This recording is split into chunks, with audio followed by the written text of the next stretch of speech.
Do you know somebody who pursues a goal well? Whose pursuit of things is just maybe over the top? You'd say, oh, they are relentless in their pursuit of insert thing here. Maybe they're relentless in their pursuit of fitness, and they're in the gym 5-6 times a week.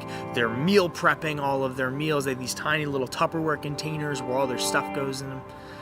Maybe they're relentless in their pursuit of getting into a particular school or pursuing an academic degree, and they're up late studying, they're up early studying. They want to achieve greatness in everything that they do. Maybe there's somebody who relentlessly pursues a goal in a sport, a job, a relationship. And maybe you're that kind of person. Maybe you relentlessly pursue something. Now, we know for most of us, our relentless pursuit maybe lasts for a few weeks, and then we relent a little bit. The word relent comes from this word that means it's to soften or dissolve. That's what it means. So when we relent in something, we soften. In our resolve, we sort of become weaker in it. So if somebody's relentless, it means that they are not softening in resolve, that they are 100% all of the time.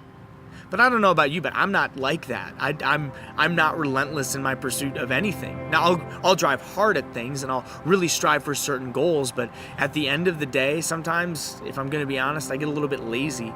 It's easy to skip the gym in the morning. It's easy to have that one cheat meal over and over and over again. It's easy to choose Netflix over reading a book that's going to increase my knowledge about a certain topic.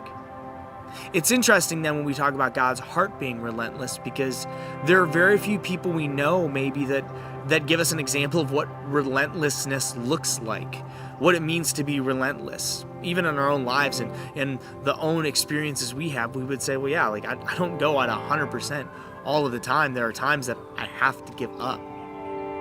But God's heart being relentless, well, that's a really deep attribute of who God is and God's pursuit of us. I mean, think about this. Like, God's relentless pursuit of us takes us all the way to earth. He takes on human flesh to become like us in all things but sin, even though we don't deserve it. And I think that's maybe the hang up that we have on God's heart being relentless, at least for me, is I think about all the reasons why I don't deserve God's continued pursuit of me.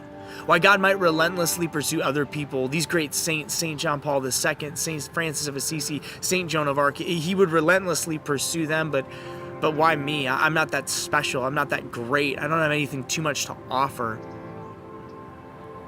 But then I look at the cross, and I think that's God's relentless love perfectly displayed. And maybe that's why we have it in all of our churches, why we don't just have a cross, but we have a crucifix. We see Christ's body on the cross. It's God's way of saying and looking at us, this is how far I'm willing to go. You know, death is the most extreme of human experiences. It ends the human experience, at least of life on this earth. It is complete destruction of what our consciousness, at least we think it to be. It represents kind of an end. And so God says, I'll pursue you even to the most extreme of human experiences, so that you would understand that this extreme human experience that ends this life as we know it actually begins a new life, a life that I want you to have. And it's something we don't earn. It's not something we deserve. It's something that God gives to us.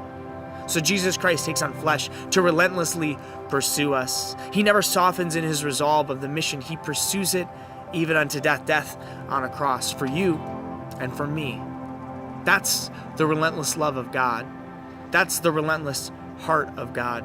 It's a heart that never stops and never wavers, and yet it's never forceful. I think that's what's so incredible about God's relentless heart, is he never imposes it. He goes to the edge of the human experience, to death. He conquers death, and then he offers us new life, and he continually proposes this offer. Follow me, accept resurrection, come experience abundant life. But he never imposes it. He never forces it. He's relentless in his pursuit of us, but never forceful in his pursuit of us. Well, that's pretty profound. Because again, we can think of relentless in a really bad term too, couldn't we? We could think of the times that people just annoyed us or relentlessly pursued us, and that it became imposing. It became almost deafening in our life. And God's relentless love's not like that. God's relentless heart is gentle but resolute in finding you and finding me. Now, I guess I have to think to myself, what's my response to this incredible love, this relentless heart of God? Is my heart relentlessly seeking the Lord? Well, my heart's relentlessly seeking, but it's seeking all kinds of things. Yours is too. Think about it. If God made you in his image and likeness and God made you to worship, then you're going to worship something. That's what you're created to do. It's your purpose. And you can either find that purpose in trying to worship God, or you'll find it worshiping something else. But we're all going to worship something. And we're all going to relentlessly pursue worship. But maybe we relentlessly pursue different things. At one point in your life, maybe you're relentlessly pursuing affirmation or popularity or love. Maybe you're relentlessly pursuing money. And maybe you find yourself relentlessly going from pursuit to pursuit to pursuit. But your heart's restless until it rests in God. St. Augustine said that in his Confessions. Oh Lord, our hearts are restless until they rest in you. We're relentlessly going to seek something. But when our relentless and restless heart encounters God's relentless heart for us, well, something incredible happens. We're made new. We find our purpose. We find our hope. We look at that cross. We look at Jesus hanging there for us, and we recognize that God's relentless pursuit of us doesn't stop. It doesn't weaken, but that ours does. They say of King David in the Acts of the Apostles, they talk about King David being a man after God's own heart. That King David's heart sometimes worshipped other things. He strayed a little bit, but he always came back to God because his heart was restless until it rested in God. And so are ours. And so God's heart relentlessly pursues you, relentlessly seeks you, is always trying to find you, is constantly in pursuit of you, but never forcing itself upon you, really waiting for you and asking if your restless heart is ready to rest. If your relentless pursuit of all these other things in the world is ready to come to an end. If the relentless pursuit of God, of you, would be enough. That's pretty incredible. God's heart's relentless. I see it every time I look at the cross. I feel it every time I'm seeking something else. And I hear it every time I go astray. God's heart is relentless. It seeks you, and it seeks me. Where will your heart find rest?